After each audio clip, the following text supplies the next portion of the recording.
Welcome to the Master Training Program. This training module is on procurement, essentially, and particularly, unfortunately, related to fraud because we've had some instances. So I'm John Smith reporting to you today. I was John Smith yesterday. This is John Smythe working with you to present. Wait, that sounds funny. Let's go with Jan. Call me Jan. I'm Jan today, and I'm going to help you through this fraudulent topic tied to procurement. Well, here we go. After that strange introduction, we're going to be talking about validating new vendors and contractors, and then also the process all along as related to the procurement process. This training, of course, multiple purposes. This training, along with every other ounce of training that can be done, provides you instructions and guidelines. It's obviously required so that we can appropriately review and evaluate procurement practices. It'll involve problem-solving efficiencies and help us to reduce the risks, which are unfortunately numerous today. And it'll raise awareness and increase the comprehension to take application to the next level. There are a lot of things to be watching out for now these days with technology increasing. Unfortunately, fraudulent activity is increasing. Before we get into the details, let's just take a look quickly at the difference between a PR and a PO. PR stands for purchase requisition. That's the document or the step in the process where the user identifies the need. They're requesting something, so hence a requisition. And then once that PR is processed, multiple bids, terms are nailed down, such as payment terms, freight terms, etc. That becomes a purchase order. Once the vendor is selected, the procurement agent, the buyer, sends a confirmation to the vendor, and all the terms, including the material description and quantities and price, are nailed down officially in that contract. That's what we refer to as the purchase order. So most of the fraudulent activity we are seeing is after the purchase order has already been awarded, and that is key to identifying the issue. When we see a change in terms from the original purchase order, be very careful. Multiple level confirmation is going to be needed for any change. It goes without saying that the businesses and the digital worlds that we have today have become more complex, and companies will need to diversify their own business models. And that's a lot of that driven by the fact that fraud is present. So it's corruption, deceit, monetary theft, identity theft, embezzlement, and so on. There are so many different forms of what's happening today, and unfortunately our company has already been victimized on several occasions by this fraud. If they change wire transfer info, changing terms as previously mentioned, someone new, or for instance how I started off the video saying, I'm John Smith, I'm John Smythe, I'm Jan Smith, just slight tweaks, slight changes to information, they're able to infiltrate our contract, and emails, phone numbers, and face-to-face interaction becomes ever more so important. We've unfortunately wired money to a criminal bank's account because we were defrauded, and it didn't happen once, it happened a couple times. Of course, we make tens of thousands of payments as a very, very large company. Our rate is actually good, but it's still unacceptable.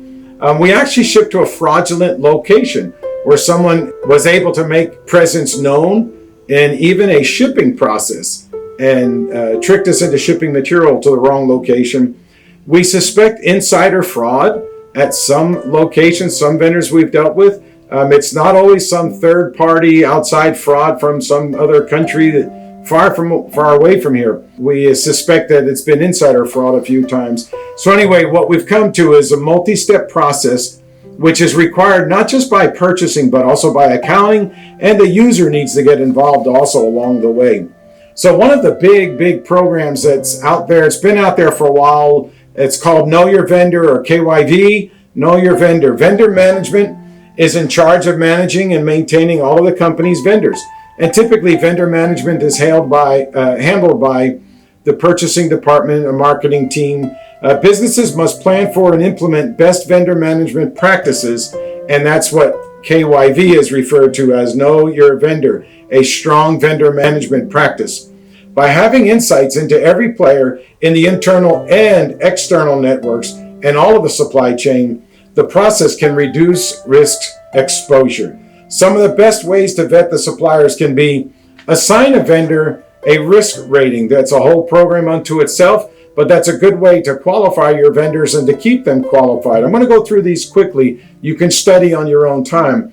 Gather financial data. It's important that financial data backs up everything that a company says that we're dealing with. We want to deal with reputable, sustainable, financially strong companies. Check your IT security and your privacy policies, as well as the vendor's IT policies on both sides. Make sure we're dealing with a very protected entity also on the outside. Automate processes as much as possible. Once they're confirmed, an automated process can help alleviate the tangling with any of that data by someone intending to do a fraudulent act. And then conduct enhanced due diligence. That's even at the minuscule level as the process is occurring, or even on a more broad level to do overviews of how we conduct business. So due diligence is very, very important. When we're talking to someone, make sure you're talking to whom you believe you're talking to. When you're exchanging an email correspondence, make sure that you're actually emailing the person that you think you're emailing. In these cases that we've experienced, unfortunately, that has been the case. In fact, one time, the person committing the fraud used a phone number that was only one digit off from the phone number that we always use to conduct business with the vendor. So very interesting was that internal scam. We're not quite sure, but that's how tricky they can become. So conduct enhanced due diligence. Definitely implement a Know Your Vendor, a KYV solution at each individual facility. That should be done. And then headquarters is also always working on various solutions to protect us. As we vet new contractors and vendors, we'll gather their information. We'll confirm the business entity identification using a W-9. We'll identify company officers and responsibilities, and we'll also get vendor references. So some of the information and the forms that we use will be available at a link at the end of this video. But we use a contractor approval packet and also a supplier information request. That will help us a bunch on that information. As mentioned, we'll have vendors and contractors. Vendors, we purchase material from. Contractors, we procure a service from them. So we have the supplier information form that is used for new vendors that'll ascertain all their information. We keep that on file. And we're very sensitive to any changes related to that because that could indicate a concern. And similarly, with contractors that are going to be providing services to us, we have the contractor approval packet that they've got to fill out, and we'll keep that also on record. And every location should be doing that as well. We also confirm insurance requirements. We've had some instances where when we finally asked, okay, if you'd like to receive this contract, please send over your insurance, and they've got to meet our requirements. And we've been surprised that quite a few vendors did not have ample insurance coverage. Some, in fact, had no insurance coverage. And then when we did more cross-reference checking, we found out that there were some issues. So verifying insurance with our contractors is very, very important. So also bear that in mind. For all of our service providers and contractors that want to work within our plant site, we require a certificate of liability insurance. This is very important, as this document will protect Inteplast Group Corporation in the event of damages caused by a service provider or contractor. It also protects us in the event that a service provider or contractor is injured while on the plant site. So if they're working on the site, we've got to have liability insurance. So make sure that's also a requirement. That should raise a red flag if the contractor providing the service says, we don't carry insurance like that, then you may want to go find a different vendor. Regarding the W-9 that we put in place for all vendors, it's important to have one that's signed and dated from the vendor with good, valid information. We recommend internet searches to confirm a lot of the information as much as possible. Also ask for references, just so that particularly as you're getting into a new relationship with a vendor or contractor, you can be assured that at least the initial setup is verified and accurate. Once all of that is done, a new vendor request is submitted to headquarters to get them established in the AS400. Also make note, our company keeps track, our suppliers, our vendors and contractors that are actually considered certified diverse suppliers, another word for minority-owned businesses. You should identify that when you're setting up new vendors and contractors. And that information is also entered into the AS400. If you have any questions on that, you can contact the procurement team in Lolita. So as we near wrapping up this video, we covered a lot of information, but this is basically general awareness. And it takes a lot of effort, a lot of detailed effort by every buyer, by every procurement team to validate that who you're dealing with is the real thing. So 3 stages of a buyer's journey, just to help frame up things a little bit. The awareness stage. So we need to be very careful. We need to be aware of where we have needs, and then we frame up those needs and we understand how to move forward. Then we consider the stage. We consider the item in the consideration stage. We define the problems and approach available solutions.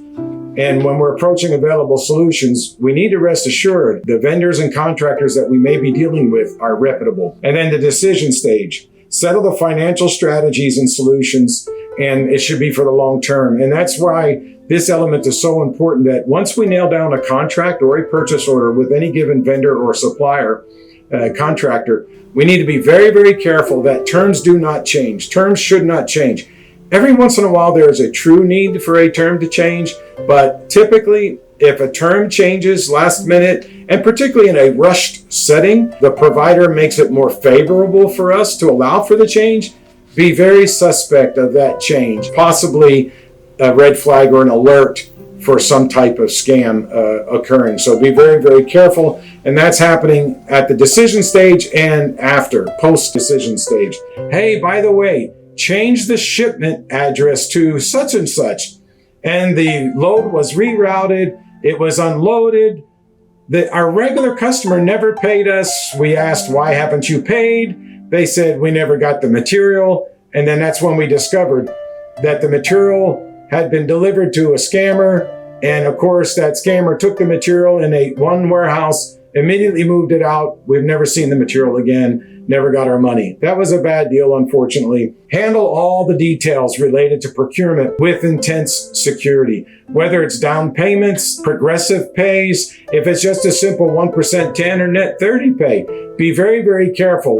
Who's it going to? Where is it going to? Is it match up to everything that we have on record? And then be engaged with the vendor. I think that's perhaps the best way to summarize this little video is be engaged with the vendor. The more you are engaged with the vendor, the least likely you will be defrauded. In purchasing, we typically tell the users, the folks that need the material, don't deal with the vendor. Allow the purchasing department to do that. Well, that's what we'd still like to do. But if a user does engage with a vendor, it's very important that all of the details related to that engagement are accurate and appropriately represented. So that's it.